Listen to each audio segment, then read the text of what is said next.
Assalamu alaikum everyone. Today I will be talking about one of the most important features found in almost every router, the network address translation.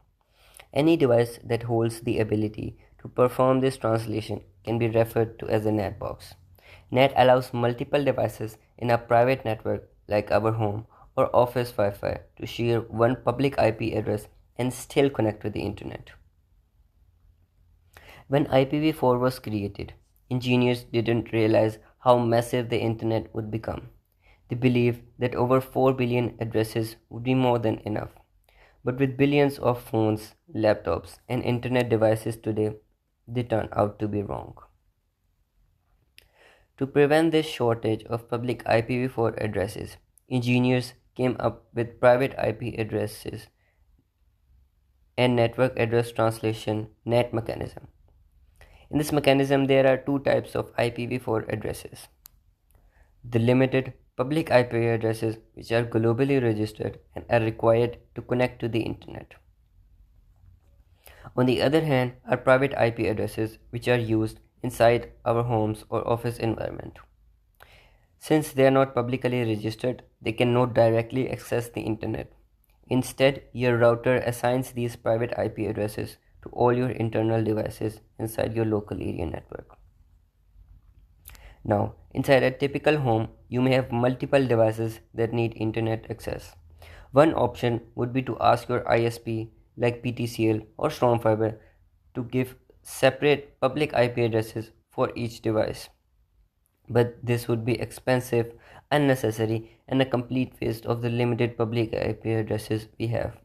Instead, what's done is that your ISP provides one public IP address to your router, and then the router assigns private addresses to the local devices connected to it in the local area network. Whenever a device wants to surf on the internet, the NAT box translates the private IP into the router's public IP. This mechanism works both ways, converting private IP to public IP and public back to private for any incoming traffic. Okay, so now let's take a look at what happens behind the scenes. The NAT box maintains a translation table. Each internal device gets a private IP and a port number. When the packets go out, the NAT box replaces them with a public IP and a newly assigned public port for that device. Now let me show you a small example of how this applies. Here, this is a private IP of a laptop inside the home network. This address is only valid inside the local network, and so it cannot go to the internet directly. When the laptop sends a request to the internet, the NAT box locates it in the translation table. You can see the same private IP shown here in the table, along with the port number used by this device. Alongside this, there is a single public IP address that the router has. To keep track of the different devices, NAT also assigns a unique public side port number. This public IP and the port pair is what actually gets sent to the internet.